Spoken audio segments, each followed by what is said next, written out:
Good morning friends, मेरा नाम है कल्पना शुक्ला और एक बार फिर से मैं आप सभी का नेरी स्टडी में स्वागत करती हूँ। हम शुरू करने जा रहे हैं हमारा करंट अफेयर का आज का सेशन। बहुत ही इंपॉर्टेंट और बहुत ही अच्छे क्वेश्चंस हैं आज आपके लिए, जिससे आपको बहुत सारी नॉलेज मिलेगी। तो आप कॉपी पेन लेकर के बैठ जाइए और जितना भी आपको ज़रूरी लगता है उसे नोट करके रखिए, क्योंकि ऐसा क्या होता है कि आप वीडियो पढ़ लेते हैं लेकिन उसके बाद जो मेन पॉइंट्स होते हैं आप उन्हें भूल जाते हैं।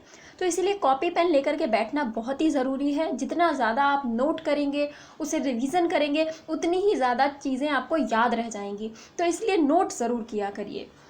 स्टार्ट करते हैं हमारा आज 5 जून का करंट अफेयर्स और चलते हैं पहले क्वेश्चन की तरफ। पहला क्वेश्चन है, केंद्रीय वित्त मंत्रालय ने राज्यों से इस वित्तीय वर्ष से मनरेगा योजना के अंतर्गत किए जाने वाले वेतन भुगतान को अनुसूचित जातियों, अनुसूचित जनजातियों और अन्य जातियों के लिए अलग अलग श्रेणियों में विभाजित करने के लिए कहा है। मतलब ये जो मनरेगा योजना में जब वेतन दिया जाता है तो इसको कहा है कि अलग अलग श्रेणियों में बांटा जाए, कि अनुसूचित जाति के व्यक्तियों को अलग दिया जाए, जनजातियों के लोगों को अलग दिया जाए, या और कोई श्रेणियां गठित करनी हो तो वो श्रेणी वाइज वेतन को बांटा जाए। फिर दूसरा कथन है कि मनरेगा की स्थापना 2005 में की गई थी। तीसरा है, इसके अंतर्गत 90 दिनों का रोजगार उपलब्ध कराया जाता है। ये 3 कथन दिए गए हैं और यहाँ आपसे पूछा जा रहा है कि सही कथन का आपको चयन करना है। ऑप्शन है पहला व दूसरा, दूसरा व तीसरा। फिर आप दूसरा व तीसरा एक बार फिर से हो गया, लेकिन आप इसको केवल तीसरा मान लीजिए। और आखिरी वाला है उपयुक्त सभी। तो जो कथन है इसमें जो सही है आंसर वो होगा पहला व दूसरा। पहला और दूसरा इसमें बिल्कुल सही है, तीसरा कथन गलत है। अभी बताती हूँ कि कैसे गलत है। पहला कथन कह रहा है कि केंद्रीय वित्त मंत्रालय ने राज्यों में इस वित्तीय वर्ष से, मतलब ये जो वित्तीय वर्ष चल रहा है 2021-22 का, इस वित्तीय वर्ष से मनरेगा योजना के अंतर्गत किए जाने वाले वेतन भुगतान को अनुसूचित जातियों, अनुसूचित जनजातियों और अन्य जातियों के लिए अलग अलग श्रेणियों में विभाजित करने के लिए कहा है। इससे पहले कोई श्रेणियां नहीं होती थी, लेकिन अब केंद्रीय वित्त मंत्रालय ने सहजता के लिए ऐसा करने को कहा है कि इससे कार्य करना सहज हो जाएगा। इसीलिए श्रेणियों में विभाजित करके आप वेतन भुगतान करिए, ताकि पता चल सकेगा कि कितने अनुसूचित जाति के लोग इसमें कार्यरत हैं, कितने अनुसूचित जनजाति के लोग इसमें कार्यरत हैं, वो भी पता चल पाएगा। फिर आगे है, मनरेगा की स्थापना 2005 में की गई थी, ये भी बिल्कुल सही है। और तीसरा कथन है, इसके अंतर्गत 90 दिनों का, ये कथन बिल्कुल ही गलत हो जाता है। यहाँ 90 नहीं बल्कि 100 दिनों का रोजगार देने की सरकार बात करती है इस मनरेगा योजना के अंतर्गत।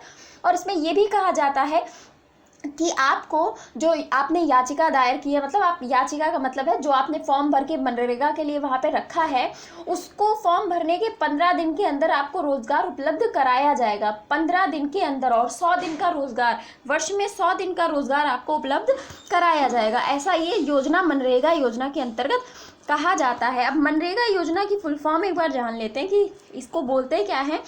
तो महात्मा गांधी राष्ट्रीय ग्रामीण रोजगार गारंटी योजना, पहले इसको नरेगा बोलते थे, बाद में इसको मनरेगा कहा जाने लगा। महात्मा गांधी का नाम इसके साथ जोड़ दिया गया, तो now Mahatma Gandhi national rural employment guarantee act, इसको मनरेगा कहा जाता है। और ये योजना मजदूरी जो लोग करते हैं उनके लिए है, ताकि उनको भी रोजगार उपलब्ध कराया जा सके और एक निश्चित राशि उन्हें दी जा सके वर्ष में 100 दिन तक।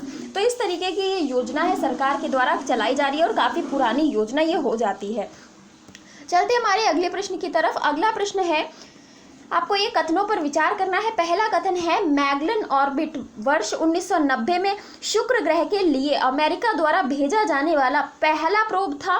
दूसरा कथन है, नासा ने शुक्र ग्रह के लिए 2 नए मिशन की घोषणा की है। और तीसरा कथन है, शुक्र पश्चिम से पूर्व की ओर घूर्णन करता है। आपको इसमें सही कथन का चयन करना है कि इसमें से सही कथन कौन सा है। अब यहाँ पर ये 3 कथन दे रखे हैं, अगर आपको इसके बारे में थोड़ा भी नॉलेज होगा तो आप आंसर कर पाएंगे, लेकिन ये क्वेश्चन कठिन है। मैं पहले बता देती हूँ, ये क्वेश्चन चुनौतीपूर्ण है और इसको बनाना इतना आसान नहीं है। तो इसका राइट आंसर होगा केवल 2। इसमें केवल 2 सही है, बाकी पहला और जो तीसरा कथन है वो इसमें गलत है। अब बताती हूँ किस तरह से। ये जो मैगलन ऑर्बिट है, ये वर्ष 1990 में शुक्र ग्रह के लिए अमेरिका द्वारा भेजा जाने वाला पहला नहीं बल्कि अंतिम प्रोब था। अंतिम प्रोब था ये जो भेजा गया था, तो ये पहला नहीं है बल्कि अंतिम होगा यहाँ पर। दूसरा कथन बिल्कुल सही है दूसरा कथन सही है, शुक्र ग्रह के लिए 2 नए मिशन हाल ही में लॉन्च किए गए हैं नासा के द्वारा। और तीसरा कथन है कि शुक्र पश्चिम से पूर्व की ओर घूर्णन करता है। नहीं, सारे ग्रह जो हैं पश्चिम से पूर्व की ओर घूर्णन करते हैं, लेकिन शुक्र और यूरेनस के बारे में कहा जाता है कि उल्टा घूर्णन करते हैं, मतलब पूर्व से पश्चिम की ओर ये घूर्णन करते हैं।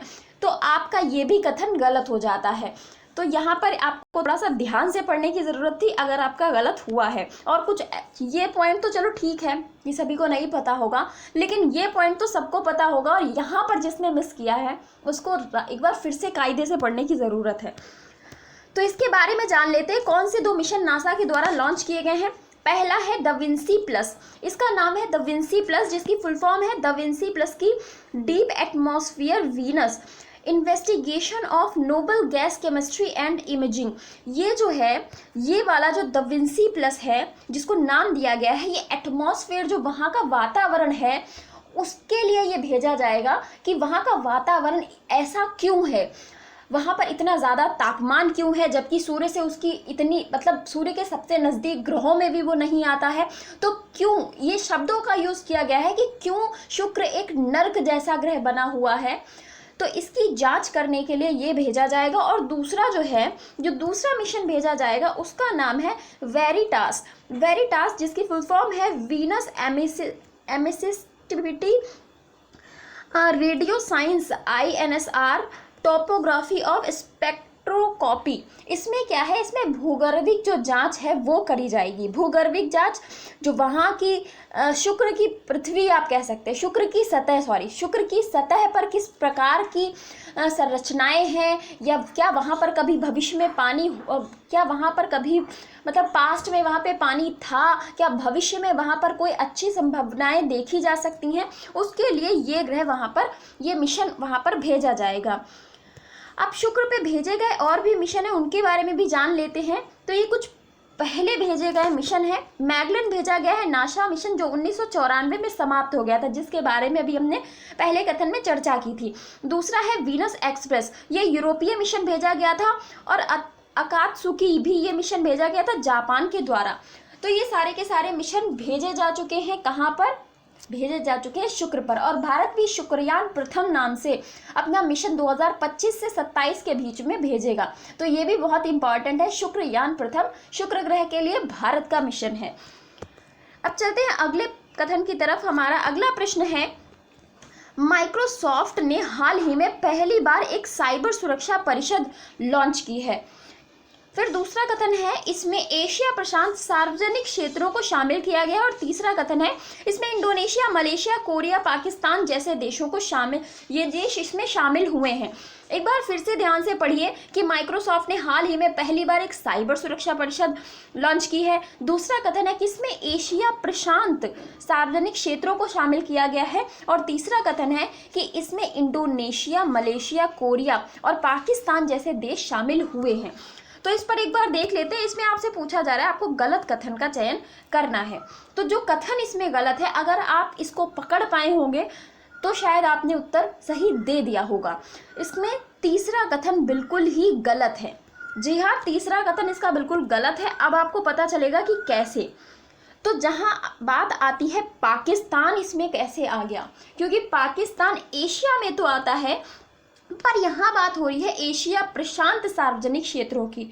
और पाकिस्तान की सीमा कहाँ पर लगती है, अरब की खाड़ी से, अरब सागर से लगती है। तो यहाँ प्रशांत सागर के साथ में पाकिस्तान का अस्तित्व नहीं देखा जा सकता। बाकी जो इंडोनेशिया है, मलेशिया है, कोरिया है, ब्रुनेई है, इस तरीके के जो देश हैं उन्होंने इसमें पार्टिसिपेट किया है। इसके बाद हम, ये दोनों कथन बिल्कुल सही है कि माइक्रोसॉफ्ट ने हाल ही में पहली बार साइबर सुरक्षा कार्यकारी परिषद लॉन्च की है। और ये एशिया प्रशांत के सार्वजनिक क्षेत्रों के लिए इसमें उनको शामिल किया गया है। तो ये सारी बातें यहाँ पे इम्पॉर्टेंट हो जाती हैं। अगले क्वेश्चन पे चलते हैं। हमारा अगला प्रश्न है, हाल ही में RBI द्वारा जारी नए आंकड़ों के अनुसार भारत की चालू वित्तीय वर्ष में आर्थिक समृद्धि कितनी रहने का अनुमान लगाया गया है। तो वहीं आपसे पूछा जा रहा है कि RBI ने पहले GDP दर कुछ और रखी थी। अब कल RBI की एक बैठक हो रही थी जिसमें उसने मौद्रिक नीतियों पर चर्चा की थी। आप लोग अगर इन सारी चीज़ों को देखते हैं तो शायद आपने देखा होगा कल शक्तिकांत दास जी ने मौद्रिक नीतियों पर चर्चा की थी, जिसमें कल उन्होंने CRR, RR इन सारी चीज़ों पर भी बात करी थी और इनको स्थिर रखने का ही स्थिर रखने की ही बात की है। जो पहले रेट्स थे आज अभी भी बैंकिंग के लिए वही रेट्स रखे गए हैं, उसमें कोई बढ़ोतरी नहीं की गई है। तो कुछ चेंजेस किए हैं यहाँ पर। इन्होंने आर्थिक समृद्धि को घटा दिया है। पहले इन्होंने बताया था कि ये 10.50% रहेगी, 10.50% रहने की बात की थी, लेकिन अब इन्होंने घटाकर कर दिया है 9.50%, 9.5% के आसपास रहने का अनुमान लगाया है RBI ने, जो चालू वित्तीय वर्ष चल रहा है इसके लिए। आगे हम जान लेते हैं, पहले इन्होंने जो अनुमान लगाया था वो 10.5% का अनुमान लगाया था, लेकिन अब इन्होंने कहा है कि ये 9.5% के आसपास रहेगी। इन्होंने RR की जो रेट थी 3.35% उसको सेम एज इट इज़ रखा है। बैंक दर जो थी वो 4.25% थी, उसको भी सेम ही रखने का कहा है कि वो भी, उसमें भी कोई परिवर्तन नहीं किया जाएगा। अच्छा, इन्फ्लेशन की बात करें, मुद्रास्फीति की बात करें, मुद्रास्फीति की दर इन्होंने कहा है कि 5.1% रहेगी। 5.1% इन्होंने रहने का अनुमान लगाया है। तो ये आंकड़े बहुत इंपॉर्टेंट हो जाते हैं, आप इनको ज़रूर नोट कर लीजिएगा। चलते हैं हमारे अगले क्वेश्चन की तरफ, और हमारा अगला प्रश्न है, अब मैं आपको एक बार फिर से बताऊं, RBI की स्थापना तो 1935 एक्ट आया था 1934 में, और इसके बारे में हिल्टन यंग आयोग जो समिति थी उसने सुझाव दिया था RBI की स्थापना के लिए। तो इतनी तो चीज़ें RBI से आपको पता ही होनी चाहिए। अगला प्रश्न है, रक्षा मंत्रालय ने भारतीय नौसेना हेतु उच्च क्षमता वाली कितनी पनडुब्बियों को मंजूरी दे दी है? तो ये बहुत ही उच्च क्षमता वाली पनडुब्बियां हैं जिनको मंजूरी दी है, क्योंकि चीन का जो समुद्र, मतलब आप कह सकते हैं जो जलीय हस्तक्षेप है वो बहुत ही ज़्यादा बढ़ रहा है। ऐसे में भारत को भी चाहिए कि एक हाई क्लास हमारे पास पनडुब्बियां होनी चाहिए जिनकी मदद से हम चीन जैसे देशों को मात दे सकें। तो ये 6 पनडुब्बियां हैं जिनके निर्माण को मंजूरी दे दी गई है। ये 6 पनडुब्बियां, इनके बारे में हम जान लेते हैं। इनकी लागत लगभग 43,000 करोड़ की आएगी। 43,000 करोड़ की लागत से ये पनडुब्बियां निर्मित होंगी। P75 इंडिया नाम से एक परियोजना भी लॉन्च की गई है जिसको रक्षा मंत्रालय ने मंजूरी दी है, P75 इंडिया। इसके मतलब इसमें वही सब शामिल है कि पनडुब्बियों का विकास किया जाएगा। इसके साथ साथ में जो रक्षा मंत्रालय से रिलेटेड कार्य हैं, जैसे कि रक्षा मंत्रालय के शस्त्रों को खरीदना, इस तरीके के कार्य, तो ये योजना उसी से संबंधित है। पहली पनडुब्बी बताया जा रहा है कि 8 वर्ष बाद मिलेगी। तो अभी 8 वर्ष का समय लगेगा सिर्फ पहली पनडुब्बी को बनने में, बाकी 5 और हैं। तो कुल मिला के 6 पनडुब्बियां हैं रक्षा मंत्रालय ने जिनको मंजूरी दे दी है। रक्षा मंत्रालय की अगर हम बात करें तो वर्तमान में रक्षा मंत्री कौन हो जाते हैं? बहुत ही सरल प्रश्न आपसे पूछ रही हूँ। आज आपको कमेंट बॉक्स में मुझे बताना है कि वर्तमान में रक्षा मंत्री कौन है। चलते हैं अगले प्रश्न की तरफ, और अगला प्रश्न है, बहुत ही इंपॉर्टेंट प्रश्न है कि 5 जून को हम किस दिवस के रूप में मनाते हैं? 5 जून कौन सा दिवस हम मनाते हैं? तो मनाते हैं पर्यावरण दिवस, इन्वायरमेंट डे मनाया जाता है 5 जून को। विश्व पर्यावरण दिवस के रूप में हम इसे मनाते हैं वर्ल्ड लेवल पर। इसकी 2021 की थीम क्या रही है? तो 2021 की इसकी थीम है इकोसिस्टम रिस्टोरेशन। इकोसिस्टम रिस्टोरेशन मतलब जो पारिस्थितिकी तंत्र में जो उथल पुथल हुई है उसको पुनः से सही किया जा सके, रिस्टोर उसको किया जा सके, ये इसकी इस वर्ष की थीम रही है। पर्यावरण के लिए आपको भी थोड़ा प्रयास करना होगा, तो इसलिए पर्यावरण पर फिलहाल बहुत सारे लोग अपना अपना ज्ञान दे रहे हैं। तो यहाँ पे आगे बढ़ते हैं अपने अगले प्रश्न की तरफ, और अगला प्रश्न है, टिकाऊ देश शहरी विकास के क्षेत्र में भारत और किस देश के मध्य में समझौता हुआ है? टिकाऊ शहरी विकास के लिए भारत और किस देश के मध्य में समझौता किया गया है? तो ये देश है मालदीव। मालदीव के साथ में हमने टिकाऊ शहरी विकास के लिए समझौता किया है। मालदीव इसका बिल्कुल राइट आंसर है, आप नोट कर लीजिए अपनी कॉपी में। और मालदीव की अगर हम बात करें, माले यहाँ की कैपिटल है और मुद्रा यहाँ है रुपया मुद्रा चलती है। माले यहाँ की कैपिटल है। और यहाँ के प्रमुख राष्ट्राध्यक्ष का नाम क्या है वो आपको बताना। यहाँ के प्रमुख राष्ट्राध्यक्ष कौन है उनका नाम आपको बताना है। मालदीव हमारा पड़ोसी देश है जिसके साथ हमारे अच्छे संबंध है, और चाइना हमेशा मालदीव को अपने तरफ झुकाने का प्रयास करता रहता है। अगले प्रश्न पे बात करें। अगला प्रश्न है कि किस देश के पूर्व प्रधानमंत्री अनिरुद्ध जगन्नाथ का 91 साल की उम्र में 3 जून 2021 को निधन हो गया है। अभी 3 जून को इनका निधन हो गया है, जिनका नाम है अनिरुद्ध जगन्नाथ। ये पूर्व प्रधानमंत्री रह चुके हैं। 91 वर्ष की आयु में इनका निधन हो गया है। तो ये जो देश है ये है मॉरिशस। मॉरिशस देश के ये है पूर्व प्रधानमंत्री, जिनका नाम है अनिरुद्ध जगन्नाथ। इनका हाल ही में निधन हो गया है। तो मॉरिशस आप याद रखिएगा, इनके बारे में हम जान लेते हैं। अनिरुद्ध जगन्नाथ का जन्म 29 मार्च 1930 को हुआ था मॉरिशस में। वे वर्ष 2003 से 2012 तक मॉरिशस के राष्ट्रपति रहे थे। इससे पहले भी वे देश के प्रधानमंत्री भी रहे थे। तो मतलब ये यहाँ के राष्ट्रपति भी रहे और प्रधानमंत्री भी रहे। और ये चर्चा में इसलिए आए हैं क्योंकि हिंदी के प्रति इनका झुकाव बहुत ही ज़्यादा था। हिंदी से इनका लगाव बहुत ज़्यादा था। भारत के साथ बहुत अच्छे संबंध रहे थे जब ये प्रधानमंत्री रहे थे।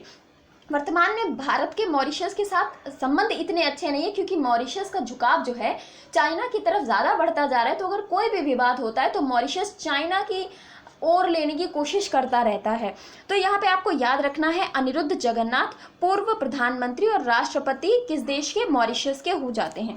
नेक्स्ट क्वेश्चन है, फोर्ब्स की तरफ से जारी ताज़ा रैंकिंग में सर्वाधिक कमाई करने वाले 100 खिलाड़ियों की सूची में किस एकमात्र भारतीय खिलाड़ी को 197 करोड़ रुपए की कमाई के साथ 59वां नंबर प्राप्त हुआ है। अब आप सोच सकते हैं कि इनमें से वो कौन से महान क्रिकेटर हैं जो इसमें शामिल हुए होंगे। तो कोई और नहीं बल्कि विराट कोहली बहुत सारे लोगों के फेवरेट क्रिकेटर होंगे। विराट कोहली इस रैंक ये जो फोर्ब्स की 100 खिलाड़ियों की सूची है इसमें इन्होंने जगह बनाई है। इनके बारे में हम जानते हैं कि पिछले साल ये 66वें स्थान पे थे, लेकिन इस बार इन्होंने 7 अंक की इन्होंने छलांग लगाई है और ये 59वें स्थान पर 59th प्लेस पे ये पहुंच गए हैं विराट कोहली। उनकी कमाई में करीब 32 करोड़ रुपए का बढ़ोतरी हुई है या इजाफा हुआ है। 32 करोड़ रुपए इन्होंने ज़्यादा कमाए हैं अपने पिछले वर्ष की तुलना में। मिक्स्ड मार्शल आर्ट की बात, अगर हम पहले नंबर की बात करें तो मिक्स्ड मार्शल आर्ट के दिग्गज खिलाड़ी जिनका नाम है कॉर्नर मैकग्रेगर, हाल ही में कुछ दिन पहले भी ये फोर्ब्स की जो सूची थी उसमें टॉप पर थे और वहीं ये फिर से इस बार टॉप पर है कॉर्नर मैकग्रेगर, जो कि लगभग 1517 करोड़ रुपए 208 मिलियन डॉलर की कमाई के साथ दुनिया के सबसे ज़्यादा कमाई करने वाले खिलाड़ी बन गए हैं। तो इनका नाम आपको याद रखना है, नाम है कॉर्नर मैकग्रेगर। नेक्स्ट क्वेश्चन पे चलते हैं। नेक्स्ट क्वेश्चन है और ये आज का अंतिम प्रश्न है कि एशियाई विकास बैंक मतलब जिसे एडीबी बोलते हैं, एडीबी ने किस राज्य में सड़क के बुनियादी ढांचे का उन्नयन करने हेतु केंद्र सरकार के साथ में $25 लाख की ऋण सहायता के लिए एक समझौते पर हस्ताक्षर किए हैं। तो $25 लाख की ये हेल्प करेगा, पर ऋण के रूप में सहायता करेगा। ऋण का मतलब होता है कि आपको वापस करना पड़ेगा, और अगर कोई अनुदान राशि दी जाती है मतलब वो दान में दी गई है। तो यहाँ पर ऋण के रूप में $25 लाख की ये सहायता करेगा सड़कों के बुनियादी ढांचे के विकास के लिए। एडीबी किसकी मदद करेगा? तो एडीबी मदद करेगा सिक्किम राज्य की। सिक्किम को ये $25 लाख का ऋण देने जा रहा है। Asian development bank of India मतलब एशियन डेवलपमेंट बैंक इसका नाम है, और ये इंडिया और उसके आसपास के बहुत सारे जो कंट्रीज़ हैं उनकी जो एशिया के देश हैं उनकी मदद करने के लिए इसका गठन किया गया है। तो एशियन डेवलपमेंट बैंक ने सिक्किम को $25 लाख रुपए देने का कहा है, और जिसकी मदद से सिक्किम अपने यहाँ सड़कों के बुनियादी ढांचे का विकास करेगा। तो ये सारे थे आज के महत्वपूर्ण क्वेश्चंस। प्रश्न आपको कैसे लगे कमेंट बॉक्स में ज़रूर बता दीजिएगा, और जितना ज़्यादा हो सकता है वीडियो को प्लीज़ शेयर किया करें। तो शेयर तो आप कर ही सकते हैं, इतना तो कर सकते हैं। तो आज के लिए इतना ही। Thank you so much. कल फिर से मिलेंगे, तब तक के लिए बाय बाय।